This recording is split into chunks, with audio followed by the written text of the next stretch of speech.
Durán, yo soy estudiante de décimo semestre de la Universidad de los Andes y vicepresidente del Grupo de Interés de Urología. El día de hoy vamos a dar una charla sobre hiperplasia prostática benigna. Esta charla va a ser grabada para que después la puedan consultar en caso de que así lo deseen. Entonces, nada, comencemos. Lo que vamos a hablar hoy básicamente es digamos que un breve abordaje para médicos generales sobre lo que es la hiperplasia prostática benigna. Nuestra idea es que sea una charla muy concreta, muy concisa, con los conceptos más generales y que definitivamente todos deberíamos conocer. Vamos a hablar un poco sobre la definición, la epidemiología, la fisiopatología, la clínica, el diagnóstico, el manejo y al final algunas conclusiones sobre el tratamiento de esta patología. Entonces, comenzar porque la hiperplasia prostática benigna es un término histológico, es una entidad que está íntimamente relacionada con el envejecimiento del ser humano. Es un diagnóstico histológico que se define por un aumento del número total de células epiteliales estromales y glandulares dentro de la zona de transición de la glándula prostática.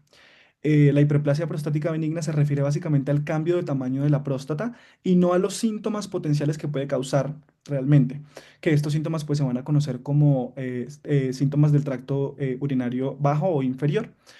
Usualmente pues pueden ser irritativos, obstructivos o mixtos, esto lo vamos a hablar un poco más adelante. Es importante aclarar que la hiperplasia prostática es diferente a la hipertrofia, porque la hipertrofia habla de un aumento del tamaño celular, mientras que en la hiperplasia lo que estamos hablando es un aumento del número de células en esta parte de la próstata.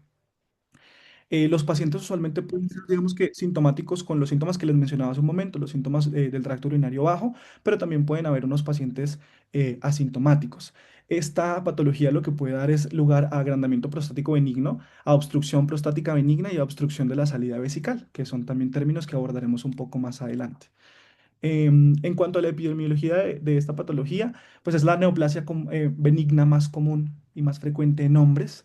En hombres menores de 30 años, digamos que la prevalencia histológica es prácticamente nula, del 0%, pero en hombres de 90 años la prevalencia puede llegar a ser hasta del 88%. Em, Algunas personas que desarrollan hiperplasia prostática benigna van a desarrollar crecimiento prostático que va a ser asintomático. Sin embargo, hay algún porcentaje que va a desarrollar síntomas del tracto urinario bajo. Entonces, digamos que del 13% de los hombres en la década de los 40, en sus 40, pueden tener síntomas de tracto urinario bajo asociados a hiperplasia prostática benigna. Y en la década de los 70, este porcentaje va a aumentar hasta un 27%. Em, digamos que es importante mencionar nuevamente que la hiperplasia no está directamente relacionada con los síntomas, sino que un porcentaje de las personas que presenten esta patología van a presentar estos síntomas de tracto bajo. En cuanto a la fisiopatología de la enfermedad, pues básicamente el agrandamiento de la glándula conduce a una obstrucción prostática que va a estar directamente relacionada con el crecimiento del órgano como tal. Este va a, digamos que, a ser el componente estático de la patología. Y también va a haber un componente dinámico que va a estar dado por el aumento del tono del músculo liso. Hay evidencia que demuestra que los andrógenos, sobre todo la dihidroxitestosterona, cumple un papel fundamental en la fisiopatología de esta enfermedad, ya que pues, va a estimular la síntesis de ADN, de ARN y de factores de crecimiento que nos van a alterar este balance molecular que va a generar a largo plazo el crecimiento prostático. Esto va a estar dado, pues, digamos que por un desbalance ya sea en estrógenos, andrógenos, factores inflamatorios y demás.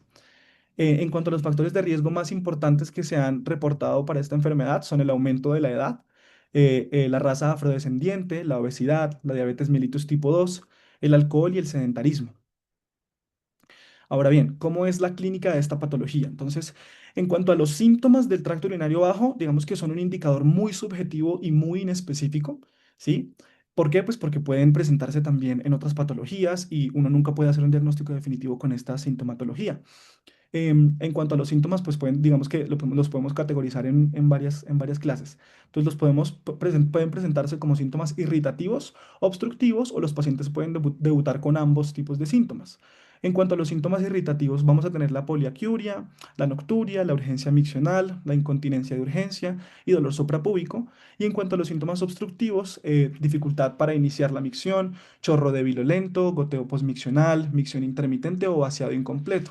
Esta es otra categoría, otra como forma de clasificarlos que me pareció muy importante o muy chévere, pues, en síntomas de almacenamiento, síntomas miccionales y síntomas postmiccionales.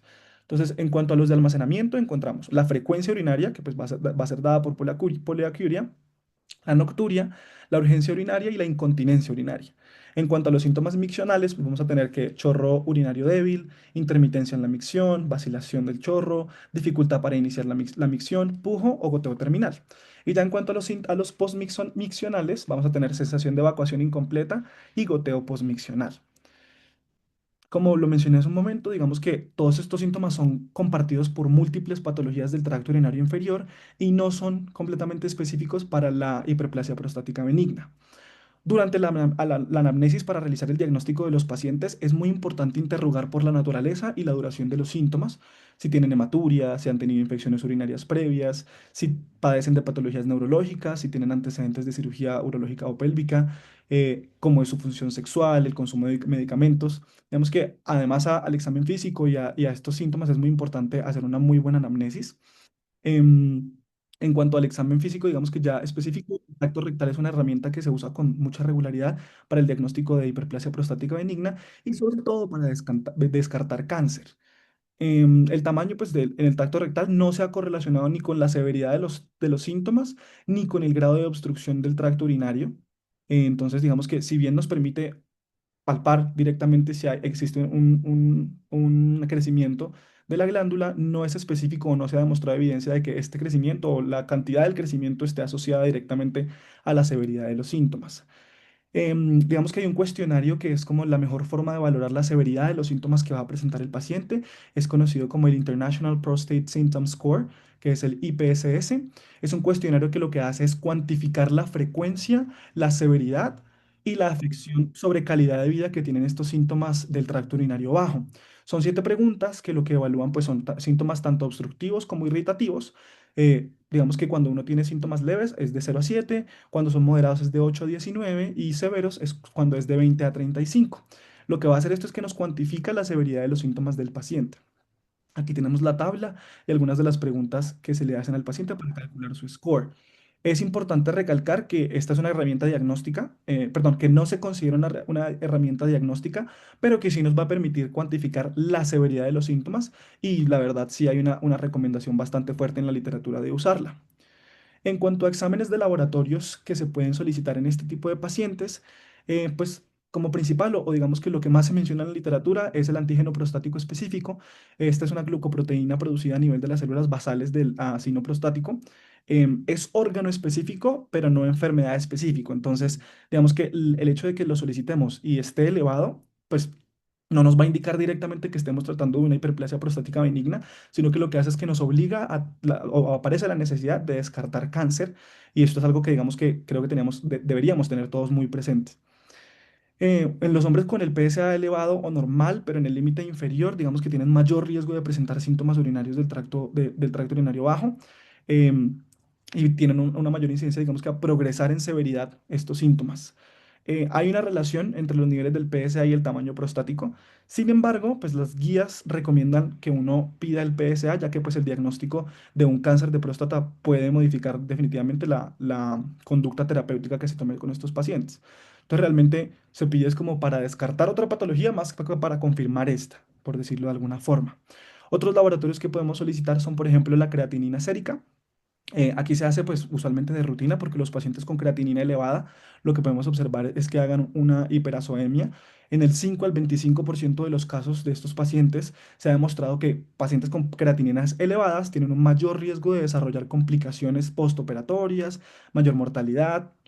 Entonces, digamos que una creatinina elevada también nos puede indicar que sea el resultado de una obstrucción de salida de una obstrucción de la salida de la vejiga o una enfermedad renal subyacente que tengamos en el paciente.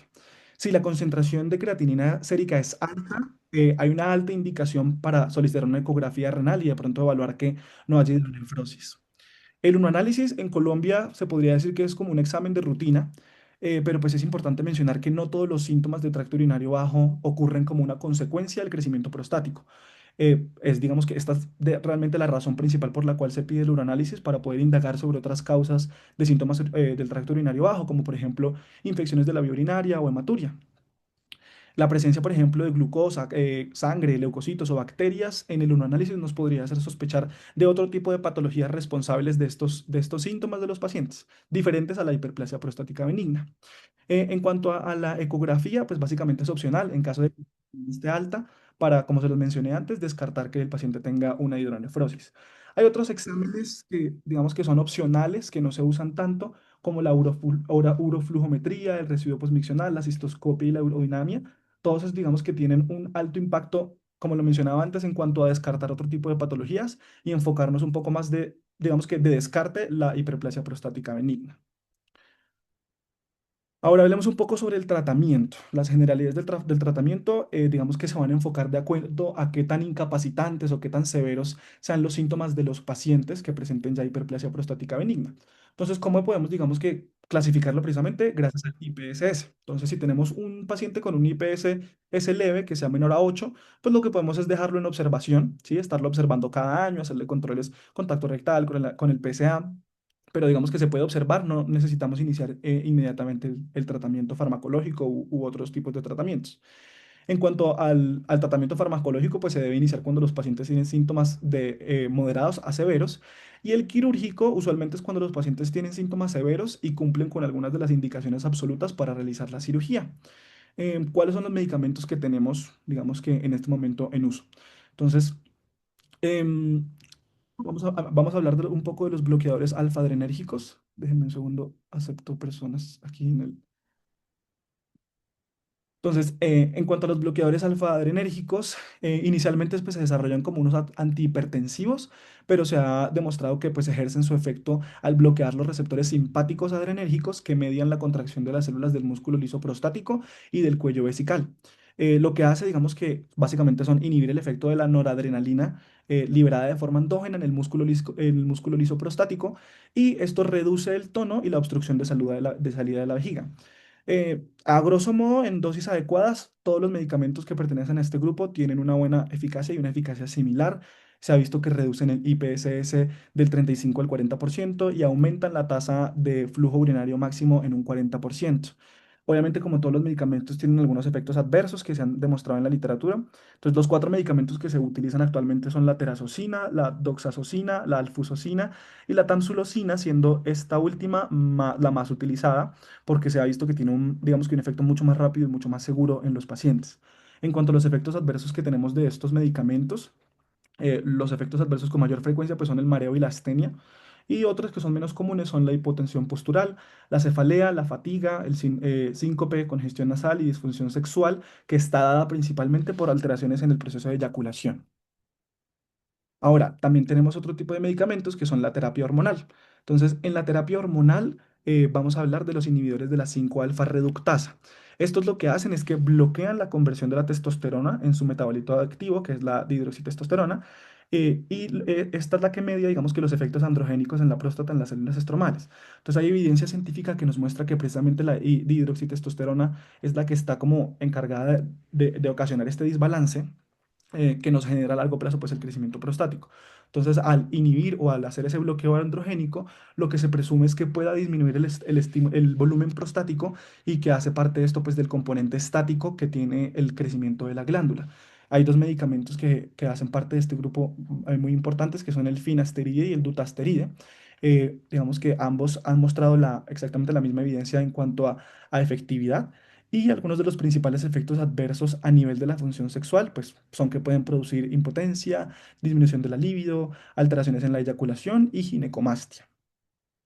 Por otro lado, hay un grupo de medicamentos que es mucho más poco común, pero que en la literatura se reportan, y son los anticolinérgicos. Entonces, básicamente, ¿cómo funciona? La acetilcolina es el principal neurotransmisor que, digamos que influye en el funcionamiento de la vejiga, específicamente actuando en los receptores M1 y M5, que son receptores muscarínicos. Estos medicamentos, los anticolinérgicos, como la darifenacina, la solifenacina, el cloruro de trospium, la oxibutina, la tolterodina y la festoterodina, perdón, van a inhibir estos receptores, van a, digamos que, bloquear esa captación de acetilcolina, y lo que va a ocasionar esto es que disminuye el componente hiperactivo de la vejiga, lo que va a disminuir los síntomas de tracto urinario bajo. Entonces, aquí está lo importante. Estos medicamentos se ha visto que sirven para manejar los síntomas de tracto urinario bajo, pero no están asociados directamente con, digamos que disminuir los síntomas por crecimiento prostático. ¿Sí me hago entender? Entonces, sirven para manejar los síntomas, pero no necesariamente que esos síntomas estén relacionados con el crecimiento prostático. Tienen efectos adversos porque pues hay receptores muscarínicos de este tipo en diferentes zonas, además de la próstata y en la vejiga, como por ejemplo los efectos adversos encontramos la serostomía, constipación, dificultad para realizar la micción, nasofaringitis y mareos. Hay otros medicamentos que también digamos que se encuentran en la literatura como la fitoterapia, que son, digamos que ya algo un poco más natural o naturista, ¿sí? Por decirlo de alguna forma, que si bien algunos estudios muestran que tienen un grado de evidencia, pues no son tan comunes y no son muy utilizados por los pacientes. Y adicionalmente, también hay evidencia con los inhibidores de 5-fosfodiesterasa, como el tadalafilo, que pues son utilizados para otra cosa, pero que también se ha demostrado que sirven para manejar los síntomas de tracto urinario bajo. En cuanto al tratamiento quirúrgico, ya dejando un poco al lado los fármacos, hay indicaciones absolutas que nos podrían hablar de que un paciente requiere pues la cirugía de próstata, una prostatectomía, ya sea parcial o completa o parcial. Esas indicaciones absolutas son la retención urinaria recurrente, la hematuria macroscópica recurrente, IBUS a repetición, falla renal por obstrucción o litiasis vesical. Algunas de las opciones que tenemos para tratamiento quirúrgico, digamos que no vamos a ahondar mucho en cada una de ellas, pero por mencionarla sería la RTUP, que pues es resección prostática transuretral, la prostatectomía por medio de láser y la prostatectomía puede ser abierta o laparoscópica. Hay algunos factores que debemos considerar en cuanto al manejo quirúrgico y es el volumen prostático, digamos que cuando es una próstata grande nos indica es más como el tipo de técnica que se debe utilizar para el extirpar la glándula, el estado general del paciente y algunos riesgos anestésicos, expectativas y preferencias del paciente, que al final de cuentas pues es lo más importante, obviamente, ¿no? Si un paciente solicita definitivamente la cirugía, así de pronto, digamos que, digamos, va mucho como en como lo que desee el paciente y lo que mejor se adecue a su cuadro actual. Entonces, en cuanto a algunas de las conclusiones sobre el tratamiento, podemos decir que los bloqueadores alfa-adrenérgicos tienen un nivel de evidencia 1A con grado de recomendación muy alto para su uso en pacientes con síntomas moderados y severos. También vemos que los inhibidores de 5-alfa reductasa son muy útiles en pacientes con síntomas que también tienen síntomas moderados a severos y que están asociados a crecimiento prostático. Estos pueden reducir el número de episodios de retención urinaria y la necesidad de cirugía. Los episodios de retención urinaria se podría decir que son una de las complicaciones más frecuentes en los pacientes con hiperplasia prostática benigna y es, digamos que ese punto en el que los pacientes consideran que sería mejor someterse a la cirugía. Y algo muy importante es que la terapia combinada se debe ofrecer a pacientes con síntomas moderados a severos, con crecimiento prostático y con disminución en el flujo máximo. La terapia combinada ya, digamos que se trata con pacientes que tengan síntomas muy severos, pero que de pronto todavía haya una opción de resolverles y de mejorarles su calidad de vida sin necesidad de una intervención quirúrgica. Se ha evidenciado que esta terapia combinada tiene muy buenos resultados y mejora de forma exponencial la calidad de vida de los pacientes.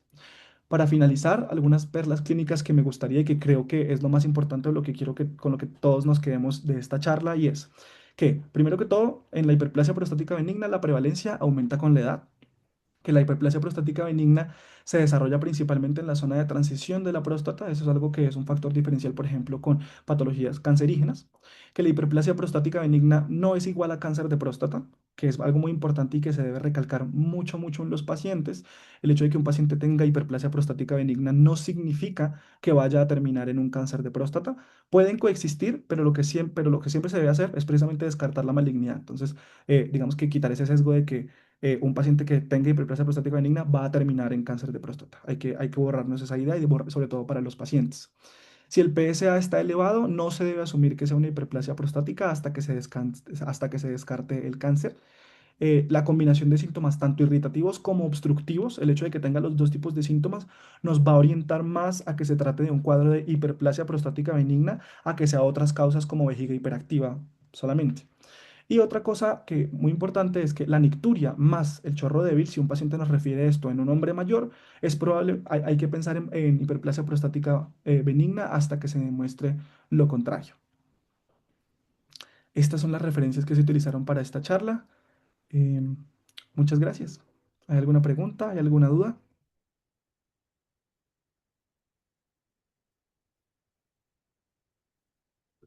Aquí encuentran nuestras redes sociales y este es el link de asistencia para la charla. No sé si tienen alguna pregunta, alguna duda, algún aporte, comentario, queja, sugerencia. Hola, yo quisiera hacerte una pregunta. ¿Sí? Aló, ¿me oyes? Sí. Eh, eh, Respecto al antígeno prostático, entonces, ¿este se hace únicamente para descartar un proceso cancerígeno, maligno? La indicación o la forma o la razón por la cual se solicita en esta patología, sí. Ah, ok, muchas gracias. ¿Vale? Hola Felipe, Hola, Diego y todos, buenas tardes. ¿Cómo les va? bien, doctor, gracias. Bueno, gracias por la revisión. Creo que tienen cada vez un número de personas conectados mucho más grande y los felicito por esa gran iniciativa. Creo que es una muy buena revisión la que usted acaba de hacer, Felipe. Un poquito rápida, pero creo que para todos fue, digamos, bastante provechoso el recorrido global. Simplemente para hacer algunas de las precisiones y algunas invitaciones para todos, para que se vinculen a actividades que pueden permitirles profundizar un poquito más en el tema del crecimiento prostático benigno. Mm. Digamos que lo importante en esto es que es una patología supremamente frecuente en la urología. Cada vez que yo doy una conferencia sobre el tema, lo que a uno lo sorprende es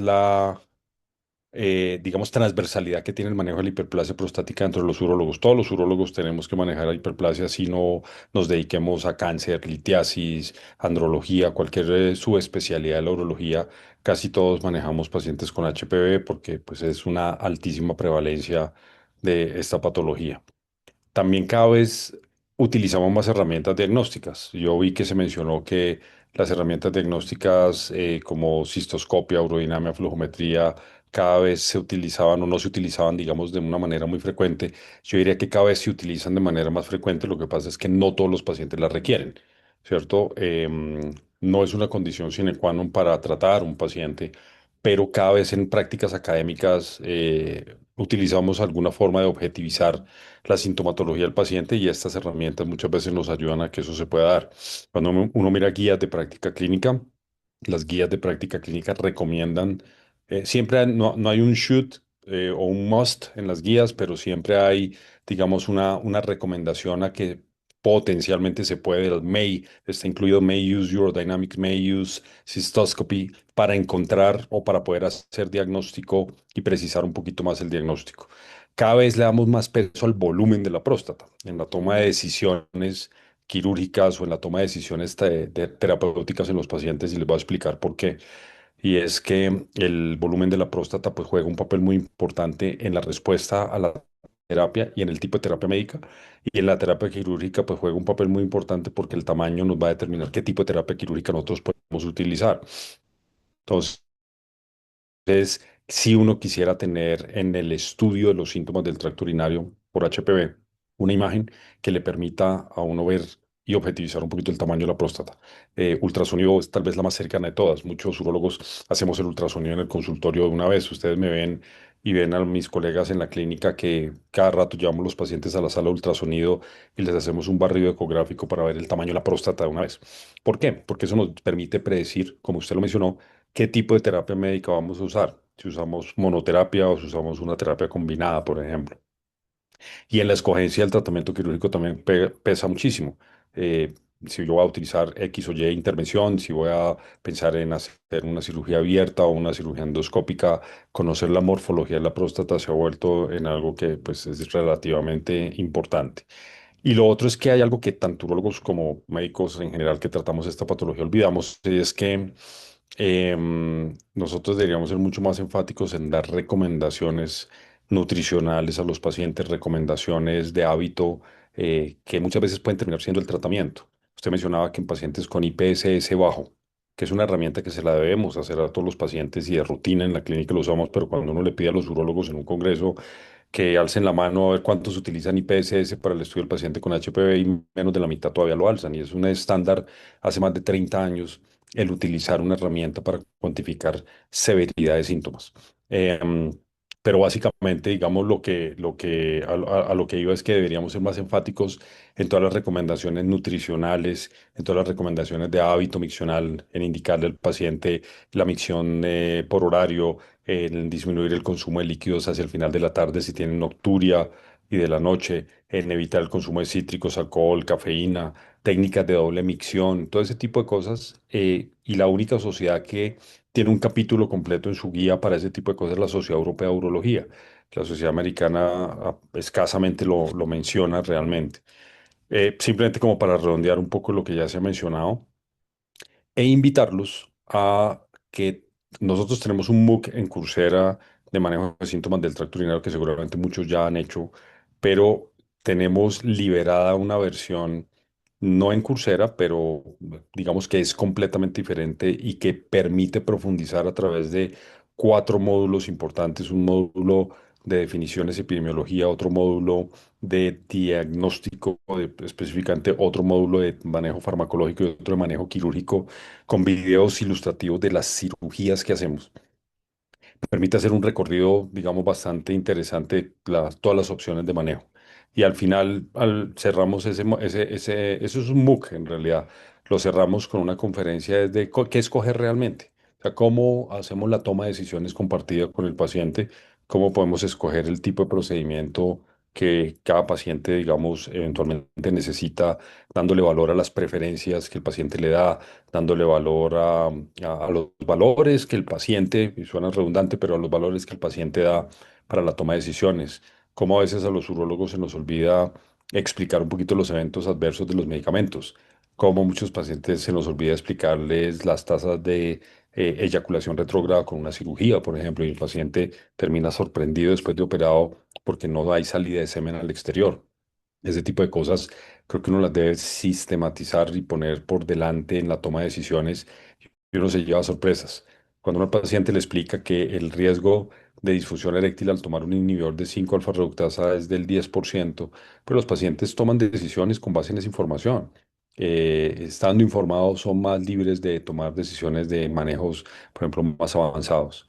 Y un capítulo que de pronto cada vez nos toca incluir más en el manejo farmacológico, en el manejo quirúrgico, son todas las técnicas in between, las técnicas intermedias que se han llamado las técnicas MIST, todo lo que son terapias de mínima invasión, las Minimal Invasive Surgical Therapies, que no son procedimientos quirúrgicos, pero que son procedimientos de consultorio, de oficina, de sala de procedimientos con anestesia local o sedación, que vale la pena casi que dedicarle una sesión de estas completa porque hay en este momento por lo menos unas 7 u 8 opciones. En Colombia solo hay una en este momento, pero es una opción útil, pero hay que decantarla al, al escenario específico de cada paciente y a las preferencias que cada paciente tenga y que el paciente sepa que pues, no es una terapia definitiva, pero es una terapia que puede ser útil en muchos casos.